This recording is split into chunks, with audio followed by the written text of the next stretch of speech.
Hallelujah! ನಮ್ಮ ಕರ್ತನಾದ ಯೇಸು ಕ್ರಿಸ್ತನ ನಾಮದಲ್ಲಿ ನಿಮ್ಮೆಲ್ಲರಿಗೂ ಶುಭಗಳು. ಗುಡ್ ಮಾರ್ನಿಂಗ್, ಶುಭೋದಯ. ಬೆಳಗಾಯ್ತು, ಇನ್ನೇನು ಹೇಳನ್ನುತ್ತೀರಿ? ಪೂರ್ವದಲ್ಲಿ ಕೋಳಿ ಕೂಗ್ತಾ ಇತ್ತು, ಕುಕುಡು ಕೂ ಎಂಬುದಾಗಿ. ಆಗ ಬೆಳಗಾಯ್ತೆಂದು ಗೊತ್ತಾಗ್ತಿತ್ತು. ಆದರೆ ಈಗ ಎಲ್ಲಿವೆ? ಪಟ್ಟಣದಲ್ಲಿ ಫ್ಲ್ಯಾಟ್ಸ್ಗಳಲ್ಲಿ ಬಾಗಿಲು ಮುಚ್ಚಿಕೊಂಡು AC ಹಾಕಿಕೊಂಡು ಲೈಟ್ ಹಾಕಿಕೊಂಡು ಮಲಗಿದವರಿಗೆ ಬೆಳಗಾಯ್ತೋ ಇಲ್ಲವೋ ಎಂದು ಗೊತ್ತಿಲ್ಲದ ಪರಿಸ್ಥಿತಿ ಈ ದಿನ ಇದೆ. ಯಾವಾಗ ಬಂತು ಆವಾಗ ನಿದ್ದೆ ಮಾಡೋದು, ಯಾವಾಗ ಬಂತು ಆವಾಗ ಎದ್ದೇಳೋದು ಸರ್ವಸಾಧಾರಣ ಆಗ್ಬಿಟ್ಟಿದೆ. ನಿಮ್ಮ ಜೀವಿತದಲ್ಲಿ ಒಂದು ಸಮಯವನ್ನು ಪಾಲಿಸಿರಿ. ಬೆಳಗ್ಗೆ ಬೇಗನೆ ನಿದ್ದೆಯಿಂದ ಎದ್ದ ತಕ್ಷಣವೇ ದೇವರೊಂದಿಗೆ ಸಹವಾಸ ಮಾಡುವುದನ್ನು ಅಭ್ಯಾಸ ಮಾಡಿಕೊಳ್ಳೋದಾದ್ರೆ ನೀವು ಜೀವಿತದಲ್ಲಿ ಆಶೀರ್ವದಿಸಲ್ಪಡ್ತೀರಿ. ಬನ್ನಿ, ಅದಕ್ಕಾಗಿ ಅನುದಿನದ ಧ್ಯಾನ 7 ಗಂಟೆಗೆ. ಸ್ವಲ್ಪ ಹಿಂದೆ ಮುಂದೆ ತಡ ಎದ್ರೂ ಪರವಾಗಿಲ್ಲ. ಒಂದು ಕಾಲದಲ್ಲಿ ಬೆಳಗ್ಗೆ 5 ಗಂಟೆಗೆ 6 ಗಂಟೆಗೆ ಎದ್ದೇಳೋದು ಸಹಜವಾಗಿತ್ತು. ಅದಕ್ಕಿಂತ ಜಾಸ್ತಿ ಅಂದರೂ ಕೂಡ 7 ಗಂಟೆವರೆಗೂ ಮಲಗುತ್ತಾ ಇದ್ರು ಮಧ್ಯರಾತ್ರಿ ಕೆಲಸ ಮಾಡುವಂಥವರು. ಕನಿಷ್ಠ 7 ಗಂಟೆ ನಮ್ಮ ಶರೀರಕ್ಕೆ ವಿಶ್ರಾಂತಿ ಬೇಕಾಗಿರೋದ್ರಿಂದ 7 ಗಂಟೆಗೆ ಎದ್ರೂ ಕೂಡ ಆ ಸಮಯದಲ್ಲಿಯೇ ನೀವು ಕಾಲಕೃತ್ಯಗಳೆಲ್ಲ ಮುಗಿಸಿಕೊಂಡು ನಿಮ್ಮ ಕೆಲಸಗಳನ್ನು ಮುಗಿಸಿಕೊಂಡು ದೇವರ ಮಾತಿಗಾಗಿ ಸಿದ್ಧರಾಗಿರುತ್ತೀರೆಂದು ನೆನೆಸಿ ಎಷ್ಟೋ ದಿನಗಳಿಂದ ಈ ವಾಕ್ಯಗಳನ್ನು ಈ ದಿನ ನಿಮಗೆ ಸಾರುತ್ತಾ ಇದ್ದೇವೆ. ದೇವರ ಸನ್ನಿಧಿಯಲ್ಲಿ ಕಾದುಕೊಂಡು ಆತನು ಕೊಟ್ಟ ಸಂದೇಶ ನಿಮ್ಮ ಬಳಿಗೆ ತರುತ್ತಿದ್ದೇವೆ. ಹಾಗಾಗಿ ಬನ್ನಿ, ದೇವರ ವಾಕ್ಯ ಕೇಳೋಣ. ಪ್ರಾರ್ಥನೆ. ಪರಿಶುದ್ಧ ದೇವರೇ, ಪ್ರೀತಿಯುಳ್ಳ ತಂದೆಯೇ, ನಿಮ್ಮ ಮಾತುಗಳು ನಮ್ಮನ್ನು ಬದುಕಿಸುತ್ತವೆ, ನಾವೆಲ್ಲಿದ್ದೇವೆ ಎಂದು ತಿಳಿಯಪಡಿಸುತ್ತವೆ. ದೇವರೇ, ನಾವೆಲ್ಲಿದ್ದೇವೆ ಎಂದು ತಿಳಿದುಕೊಳ್ಳುವುದಕ್ಕಾಗಿ, ನಾವೇನು ಮಾಡಬೇಕೆಂದು ತಿಳಿದುಕೊಳ್ಳುವುದಕ್ಕಾಗಿ, ಹೇಗೆ ಮುಂದೆ ಸಾಗಬೇಕೆಂದು ಅರಿತುಕೊಳ್ಳುವುದಕ್ಕಾಗಿ ನಿಮ್ಮ ವಾಕ್ಯದ ಬೆಳಕು ನಮಗೆ ಎಷ್ಟೋ ಅವಶ್ಯಕವಾಗಿರೋದ್ರಿಂದ ನಿಮ್ಮ ಮುಖಕಾಂತಿ ನಮ್ಮೆಲ್ಲರ ಮೇಲೆ ಪ್ರಕಾಶಿಸಿರೆಂದು ಕ್ರಿಸ್ತನ ನಾಮದಲ್ಲಿ ಬೇಡುತ್ತೇನೆ ತಂದೆಯೇ, ಆಮೇನ್. ದೇವರಿಗೆ ಸ್ತೋತ್ರ. ಹೇಗಿದ್ದೀರಿ? ದೇವರ ವಾಕ್ಯವನ್ನು ಕೇಳ್ತಾ ಇದ್ದೀರಾ? ಕೇಳಿರುವುದನ್ನು ಮನಸ್ಸಲ್ಲಿ ಇಟ್ಕೊಳ್ತಾ ಇದ್ದೀರಾ? ವಾಕ್ಯವನ್ನು ನಾವು ಎಷ್ಟು ನಂಬುತ್ತೇವೋ ಅಷ್ಟೇ ಆಶೀರ್ವಾದ, ಅಭಿವೃದ್ಧಿ, ಸಫಲತೆಯನ್ನು ನಮ್ಮ ಜೀವಿತದಲ್ಲಿ ನಾವು ಕಾಣ್ತೇವೆ. ಯೆಶಾಯನ ಪುಸ್ತಕ 60ನೇ ಅಧ್ಯಾಯ 1ನೇ ವಚನ ಓದುತ್ತಿದ್ದೇನೆ, ಕೇಳಿ. 7 ಪ್ರಕಾಶಿಸು, ನಿನಗೆ ಬೆಳಕು ಬಂತು. ಏನಂತೆ? 7 ಪ್ರಕಾಶಿಸು, ನಿನಗೆ ಬೆಳಕು ಬಂತು. ಪೂರ್ವಕಾಲದಲ್ಲಿ ಮನುಷ್ಯರು ಮಲಗುವಾಗ ಕಿಟಕಿಯ ಕಡೆಗೆ ತಲೆ ಇಟ್ಕೊಂಡು ಸೂರ್ಯನ ಕಿರಣ ಮುಖದ ಮೇಲೆ ಬಿದ್ದಾಗ ಕಣ್ಣು ಈ ಥರ ತೆರೆದು ಕೂಡಲೇ ಮಿಂಚುತ್ತಿರುವಾಗ ಕಾಣುವ ಆ ಬೆಳಕು, ಅವರ ಕಣ್ಮೇಲೆ ಆ ಬೆಳಕು ಬೀಳುತ್ತಿರುವಾಗ ಇನ್ನು ನಿದ್ರೆ ಮಾಡಲಿಕ್ಕಾಗದೆ ತಕ್ಷಣ ಎದ್ದು ಕೂತ್ಕೊಳ್ತಾ ಇದ್ರು. ಸೂರ್ಯೋದಯದ ಸಮಯದಲ್ಲಿಯೇ ದೇವರೊಂದಿಗೆ ಇಲ್ಲವೇ ಸ್ನಾನ ಮಾಡಿಕೊಂಡು ತಮ್ಮ ಕೆಲಸ ಕಾರ್ಯಗಳೆಲ್ಲ ಪ್ರಾರಂಭಿಸುತ್ತಾ ಇದ್ರು. ಅದಕ್ಕೆ ಅವರು ದೀರ್ಘಾಯುಷ್ಯವುಳ್ಳವರಾಗಿ ಒಳ್ಳೆ ಆರೋಗ್ಯವುಳ್ಳವರಾಗಿರ್ತಾ ಇದ್ರು. ನಿಮಗೆ ಗೊತ್ತಲ್ಲವೋ? ಡಿ ವಿಟಮಿನ್ ಎನ್ನುವಂಥದ್ದು ಸೂರ್ಯನ ಕಿರಣಗಳಿಂದಲೇ ನಾವು ಹೆಚ್ಚಾಗಿ ಹೊಂದಿಕೊಳ್ಳಬಲ್ಲೆವು.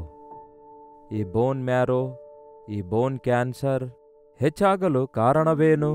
ನಾವು ಕತ್ತಲೆಯ ಕೋಣೆಯಲ್ಲಿರುವುದರಿಂದ. ಎಷ್ಟೇ ಲೈಟ್ಸ್ಗಳಿಟ್ಟರೂ ಕೂಡ ಆ ಲೈಟ್ಸ್ಗಳನ್ನು ನೋಡಿ ಈ ದಿನ ನಾನಾ ವಿಧವಾದ ಆ ಕೆಮಿಕಲ್ಸ್ನಿಂದ ಕೂಡಿದ ಲೈಟ್ಸ್ಗಳಾಗಿವೆ.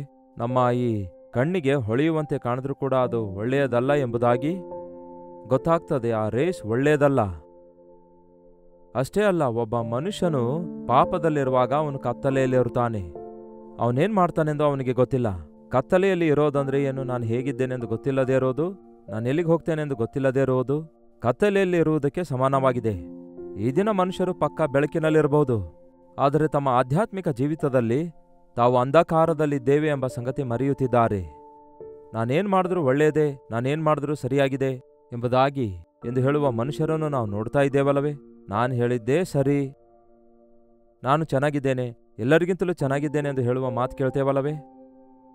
ಕತ್ತಲೆಯಲ್ಲಿರುವವನಿಗೆ ತನ್ನ ಸ್ಥಿತಿ ತನಗೆ ಗೊತ್ತಿಲ್ಲದೇ ಇರುವುದರಿಂದ ತನ್ನನ್ನು ತಾನು ಮೆಚ್ಚಿಕೊಳ್ತಿರುತ್ತಾನೆ, ತನ್ನನ್ನು ತಾನು ಹೊಗಳಿಕೊಳ್ಳುತ್ತಾನೆ, ತಾನೇ ದೊಡ್ಡ ವ್ಯಕ್ತಿ ಅಂದುಕೊಳ್ತಾನೆ.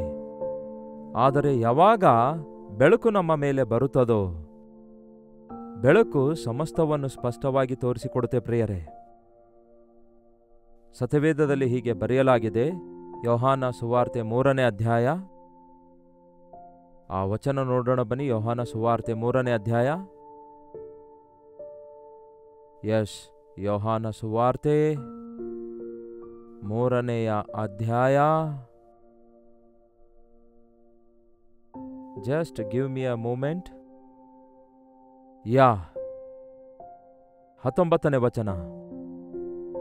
ಆ ತೀರ್ಪು ಏನೆಂದರೆ, ಬೆಳಕು ಲೋಕಕ್ಕೆ ಬಂದಿತ್ತು, ಆದರೆ ಮನುಷ್ಯರ ಕೃತ್ಯಗಳು ಕೆಟ್ಟವುಗಳಾಗಿರೋದ್ರಿಂದ ಮನುಷ್ಯರು ಬೆಳಕಿಗಿಂತ ಕತ್ತಲೆಯನ್ನೇ ಹೆಚ್ಚಾಗಿ ಪ್ರೀತಿಸಿದರು.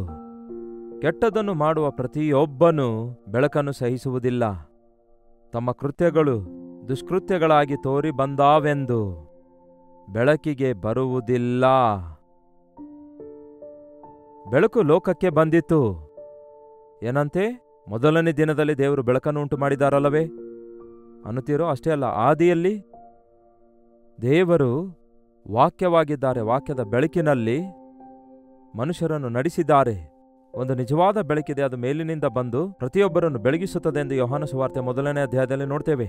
ನಿಜವಾದ ಬೆಳಕು, ಬೆಳಗಿಸುವ ಬೆಳಕು ಕ್ರಿಸ್ತೇಸು ಹೇಳಿರುವ ಮಾತೇನೆಂದರೆ, ನಾನೇ ಲೋಕಕ್ಕೆ ಬೆಳಕು, ಯಾವನಾದರೂ ನನ್ನನ್ನು ಹಿಂಬಾಲಿಸುವುದಾದರೆ ಅವನು ಕತ್ತಲೆಯಲ್ಲಿ ನಡೆಯದೆ, ಸ್ವಲ್ಪವೂ ಕೂಡ ಕತ್ತಲೆಯಲ್ಲಿ ನಡೆಯದೆ ಬೆಳಕಿನಲ್ಲಿ ನಡೆಯುವನು.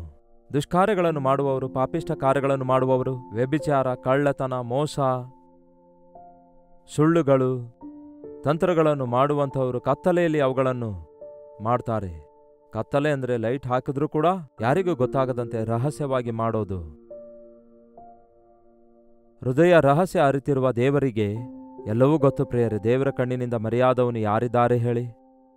ಆತನು ಕೇವಲ ಸಮೀಪದಿಂದ ನೋಡುವಾತನಾಗಿದ್ದಾನೋ? ದೂರದಿಂದ ಆತನು ಯಾವತ್ತೂ ನೋಡ್ಲಿಕ್ಕಾಗೋದಿಲ್ಲವೋ? ನೀವು ನಡೆಯುವುದು, ಮಲಗುವುದು, ನಿಮ್ಮ ಮಾತು ಸಮಸ್ತವನ್ನು ಅರಿತಿರುವ ಕರ್ತನಿಗೆ ಮೋಸ ಮಾಡಲು ಸಾಧ್ಯವೋ?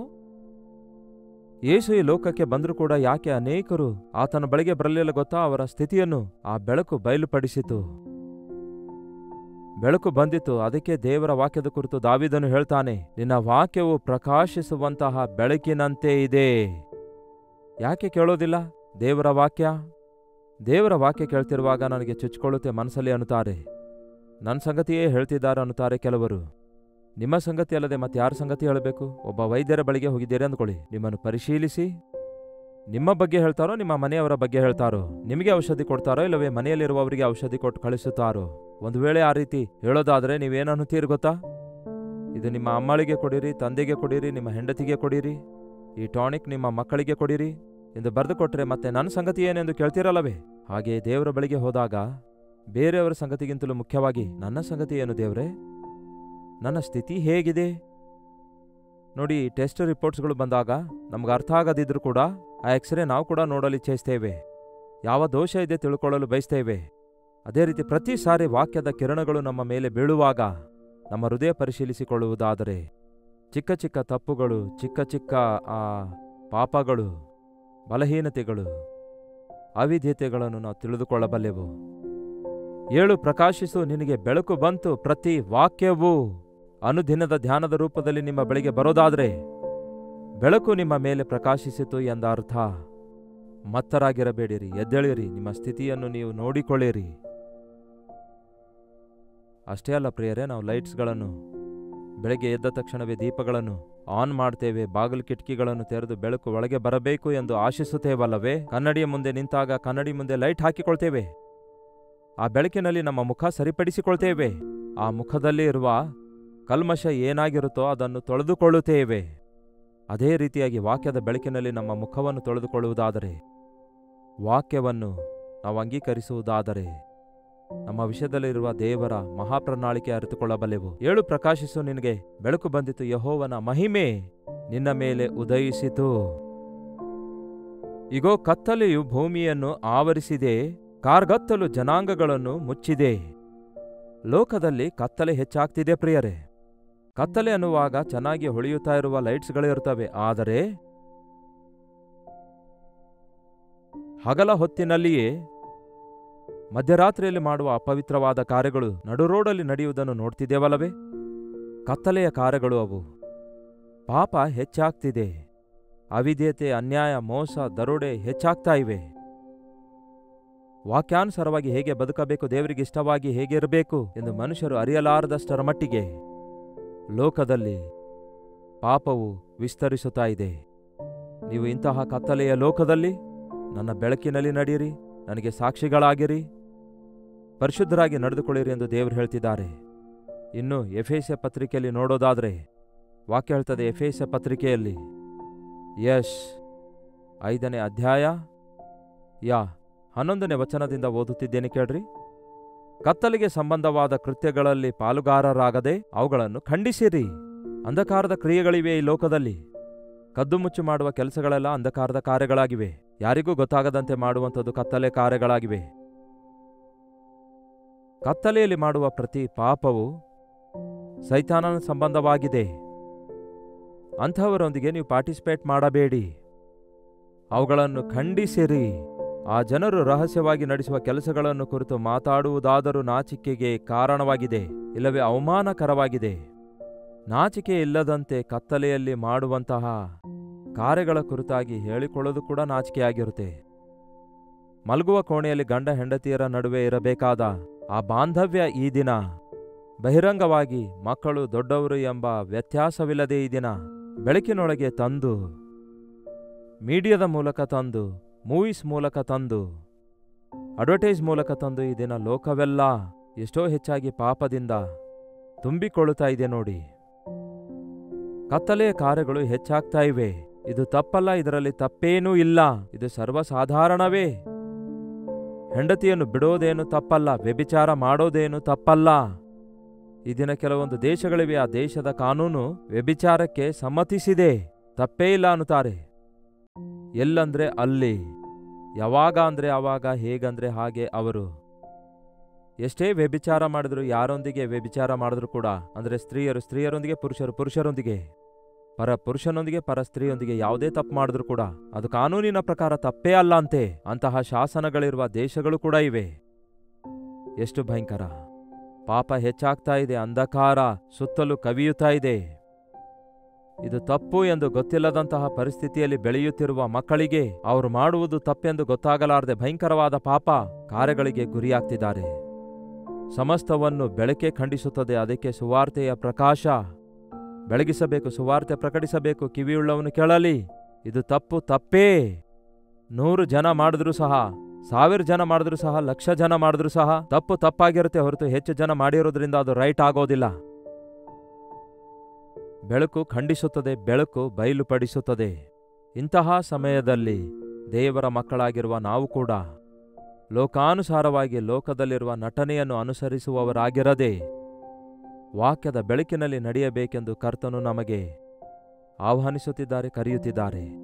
14ನೇ ವಚನ, ಆದುದರಿಂದ ನಿದ್ರೆ ಮಾಡುವವನೇ ಎಚ್ಚರವಾಗು, ಸತ್ತವರನ್ನು ಬಿಟ್ಟು ಏಳು. ಆದುದರಿಂದ ನಿದ್ರೆ ಮಾಡುವಂತಹ ನೀನು, ಮತ್ತಿನಲ್ಲಿರುವ ನೀನು, ನಿದ್ರೆಯಲ್ಲಿರುವ ನೀನು, ಸತ್ತ ಸ್ಥಿತಿಗೆ ಹೋಗುತ್ತಾ ಇದ್ದೀ ನೀನು, ಎದ್ದೇಳು. ಕ್ರಿಸ್ತನು ನಿನ್ನ ಮೇಲೆ ಪ್ರಕಾಶಿಸುವನು ಎಂದು ಆತನು ನಿನಗೆ ಹೇಳುತ್ತಾನೆ. ಕ್ರಿಸ್ತನು ನಿನ್ನನ್ನು ಪ್ರೀತಿಸುತ್ತಾನೆ. ಕ್ರಿಸ್ತನ ಮುಖದರ್ಶನದೊಂದಿಗೆ ನಿನ್ನ ಜೀವಿತ ಮಾರ್ಪಡಿಸುವುದಕ್ಕಾಗಿ, ನಿನ್ನ ಗಮ್ಯ ಮಾರ್ಪಡಿಸುವುದಕ್ಕಾಗಿ, ನಿನ್ನ ಸ್ಥಿತಿಯನ್ನು ಸರಿಪಡಿಸುವುದಕ್ಕಾಗಿ, ನಿಮಗೆ ಕತ್ತಲೆಯವರನ್ನಾಗದೆ ಬೆಳಕಿನವರನ್ನಾಗಿ, ಪರಲೋಕ ವಾರಸುದಾರರಾಗಿ ಪರಿಶುದ್ಧರಾಗಿ ಮಾಡಲು ತನ್ನ ಬೆಳಕನ್ನು ನಿಮ್ಮ ಮೇಲೆ ಕ್ರಿಸ್ತನು ಪ್ರಕಾಶಗೊಳಿಸುತ್ತಿದ್ದಾರೆ ಎಂಬುದನ್ನು ದೇವರ ವಾಕ್ಯ ಹೇಳುತ್ತದೆ. ಅನುದಿನವೂ ವಾಕ್ಯವನ್ನು ಓದಿರಿ. ಅನುದಿನವೂ ವಾಕ್ಯ ಹೀಗೆ ಹಿಡಿದುಕೊಂಡು ಓದುವುದಾದರೆ, ಒಂದು ದೊಡ್ಡ ಫೋಕಸ್ ಲೈಟ್ ನಮ್ಮ ಹೃದಯದ ಮೇಲೆ ಬೆಳಗಿಸುವಂತೆ ಮಾಡಿದ್ರೆ, ಯಾವ ರೀತಿಯಾಗಿ ಡಿಟೇಲ್ಡ್ ಆಗಿ ನಮ್ಮ ಮುಖ ಕಾಣಿಸುತ್ತದೋ ಹಾಗೆಯೇ ದೇವರ ವಾಕ್ಯದ ಬೆಳಕಿನಲ್ಲಿ ನಮ್ಮ ಹೃದಯದ ರಹಸ್ಯಗಳು ಬಯಲಾಗ್ತವೆ. ಚಿಕ್ಕ ಚಿಕ್ಕ ಪಾಪ ಎನ್ನುವಂಥದ್ದು ಚಿಕ್ಕದಾಗಿಯೇ ಪ್ರಾರಂಭವಾಗ್ತದೆ. ಆದರೆ ಆ ಪಾಪದ ಬೇರು, ಅದಕ್ಕೆ ಏಸಾವನ ಬಗ್ಗೆ ಹೀಗೆ ಬರೆಯಲಾಗಿದೆ, ಕಹಿಯಾದ ಬೇರು ಯಾವುದಾದರೂ ಇರೋದಾದ್ರೆ ಏಸಾವನಂತೆ ಎಲ್ಲಿ ಭ್ರಷ್ಟನಾಗುತ್ತೆಯೇನೋ ಜಾಗ್ರತೆಯಿಂದ ನೋಡಿಕೊಂಡು ವಾಕ್ಯ ಹೇಳುತ್ತೆ. ಚೆನ್ನಾಗಿದ್ದೇನೆ ಅನ್ನುತ್ತಾನೆ. ಕತ್ತಲೆಯಲ್ಲಿದ್ದವನು ಚೆನ್ನಾಗೇ ಇರ್ತಾನೆ. ಬೆಳಕಿನೊಳಗೆ ಬರುವಾಗಲೇ ಎಷ್ಟು ಮಚ್ಚೆಗಳಿವೆ, ಎಷ್ಟು ಕಲೆಗಳಿವೆ, ಅವನ ಮುಖ ಹೇಗಿದೆ, ಅವನ ಬದುಕು ಹೇಗಿದೆ, ಅವನ ಪ್ರವರ್ತನೆ ಹೇಗಿದೆ ಎಂದು ಗೊತ್ತಾಗ್ತದೆ.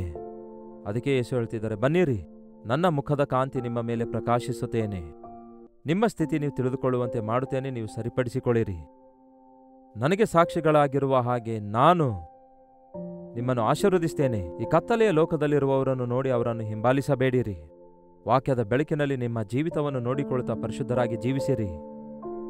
ದೇವರ ಮುಖದರ್ಶನದೊಂದಿಗೆ ಯೇಸುವಿನ ಕಡೆಗೆ ನೋಡಿ.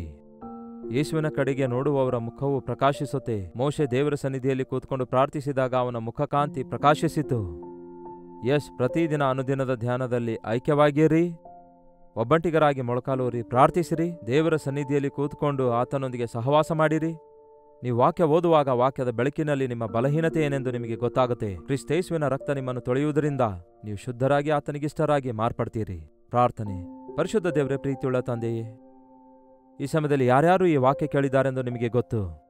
ಕತ್ತಲೆಯಲ್ಲಿದ್ದು ನಾನು ಚೆನ್ನಾಗಿದ್ದೇನೆ ಎಂದು ಹೇಳುವವರಾಗಿರದೆ ಬೆಳಕಿನೊಳಗೆ ಬರುವುದಕ್ಕಾಗಿ, ವಾಕ್ಯದ ಬೆಳಕಿನೊಳಗೆ ಬರುವುದಕ್ಕಾಗಿ ಮೊಳಕಾಲೂರಿ ಪ್ರಾರ್ಥಿಸಿ, ನಿಮ್ಮ ಮುಖಕಾಂತಿಯಲ್ಲಿ ನಮ್ಮ ರಹಸ್ಯ ಪಾಪಗಳನ್ನು ನೋಡಿಕೊಂಡು, ನಮ್ಮ ಬಲಹೀನತೆಗಳನ್ನು ಒಪ್ಪಿಕೊಂಡು ಬಿಟ್ಟು ಸರಿಪಡಿಸಿಕೊಂಡು, ಕತ್ತಲೆಯ ಜನರೊಂದಿಗೆ ನಾವಿರದಂತೆ ಆ ಕತ್ತಲೆ ಕಾರ್ಯಗಳನ್ನು ಖಂಡಿಸುವ ಹಾಗೆ ಅವರೊಂದಿಗೆ ಐಕ್ಯವಾಗಿರದೆ ಅವರನ್ನು ಬಿಟ್ಟು ದೂರವಾಗಿ ಓಡಿ ಹೋಗುವಂತೆ ನಮಗೆ ಸಹಾಯ ಮಾಡಿರಿ. ಈ ಲೋಕವು ಅದರ ಆಸೆಯು ಗತಿಸಿ ಹೋಗುವಂತಹ ದಿನ ಬಹು ಸಮೀಪವಾಗಿದೆ. ಕತ್ತಲೆಯು ಭೂಲೋಕವೆಲ್ಲ ಆವರಿಸುತ್ತೆ ಎಂದು ನೀವು ಹೇಳಿದ್ದೀರಿ. ಆ ಮಾತಿನ ನೆರವೇರಿಕೆ ಕಣ್ಣಾರೆ ಕಾಣುತ್ತಿರುವಾಗ, ಕಿವಿಯಾರೆ ಕೇಳುತ್ತಿರುವಾಗ, ನಿಮ್ಮ ನಾಮವನ್ನು ಅರಿತಿರುವ ನಾವು ಶುದ್ಧ ಹೃದಯವುಳ್ಳವರಾಗಿ ನಿಮ್ಮ ಸಾಕ್ಷಿಗಳಾಗಿ ಬದುಕಲು ನಿಮ್ಮ ಪರಿಶುದ್ಧಾತ್ಮನ ಬೆಳಕನ್ನು ನಮ್ಮ ಮೇಲೆ ಪ್ರಕಾಶಗೊಳಿಸಿರೆಂದು ಕ್ರಿಸ್ತನ ನಾಮದಲ್ಲಿ ಬೇಡುತ್ತೇನೆ ತಂದೆಯೇ, ಆಮೇನ್. ತಂದೆಯಾದ ದೇವರ ಪ್ರೀತಿಯೂ ಮಗನಾಗಿರುವ ಕ್ರಿಸ್ತನ ಕೃಪೆಯೂ ಆದರಣೆ ಕರ್ತನಾದ ಪವಿತ್ರಾತ್ಮನ ಸಹವಾಸವು ಕೂಡಿ ಬಂದಿರುವ ನಮ್ಮೆಲ್ಲರೊಂದಿಗೂ ಇಂದಿಗೂ ಸದಾಕಾಲಕ್ಕೂ ನೆಲೆಯಾಗಿರಲಿ, ಆಮೇನ್. ದೇವರಿಗೆ ಸ್ತೋತ್ರ. ನಿಮ್ಮ ಪ್ರಾರ್ಥನಾ ಮನವಿಗಳನ್ನು 8939731313 ನಂಬರ್ಗೆ, ಅದೇ ರೀತಿ ನೀವು ಹೊರದೇಶದಿಂದಲೂ ಸಹ ವೀಕ್ಷಿಸುವುದಾದರೆ ಇದೇ ನಂಬರಿಗೆ ಒಂದು ವಾಯ್ಸ್ ಆಗಲಿ, ಇಲ್ಲವೇ ಸ್ಕ್ರಿಪ್ಟ್ ಆಗಲಿ, ಟೆಕ್ಸ್ಟ್ ಆಗಲಿ, ಇಲ್ಲವೇ ಒಂದು ವಾಟ್ಸಪ್ ಮೆಸೇಜನ್ನು ಕಳಿಸಿಕೊಡಿರಿ. ಅವೆಲ್ಲವುಗಳನ್ನು ಪರಿಶೀಲಿಸಿ ನಿಮಗಾಗಿ ಪ್ರಾರ್ಥಿಸ್ತಿದ್ದೇವೆ. ಪ್ರತಿದಿನ ಪ್ರಾರ್ಥಿಸ್ತಿದ್ದೇವೆ. ನೀವು ಕೂಡ ಪ್ರಾರ್ಥಿಸಿರಿ. ದೇವರು ತಪ್ಪದೆ ತನ್ನ ಅದ್ಭುತ ಕಾರ್ಯ ಮಾಡುತ್ತಾರೆ. ನೀವು ಈ ಕಾರ್ಯಕ್ರಮ ವೀಕ್ಷಿಸುತ್ತಾ ಇದ್ದೀರಿ ಎಂದು ನಮಗೆ ಹೇಗೆ ಗೊತ್ತಾಗುತ್ತೆ? ಅದಕ್ಕೆ ಒಂದು ಚಿಕ್ಕ ವಾಟ್ಸಪ್ ಮೆಸೇಜ್ ಅನ್ನು ಕಳಿಸಿ ಅಲ್ಲಿ ಲೈಕ್ ಬಟನ್ ಅನ್ನು ಒತ್ತಿರಿ.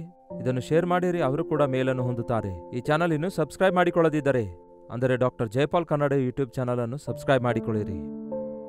ಕರ್ತನ ಚಿತ್ತವಿರುವುದಾದರೆ ಮತ್ತೆ ನಾಳೆ ಇದೇ ಅನುದಿನದ ಧ್ಯಾನ ಎಂಬ ಕಾರ್ಯಕ್ರಮದಲ್ಲಿ ಭೇಟಿಯಾಗೋಣ. ಅಲ್ಲಿವರೆಗೂ ದೇವರ ಮಹಾಕೃಪೆ ನಿಮ್ಮೆಲ್ಲರೊಂದಿಗಿರಲಿ.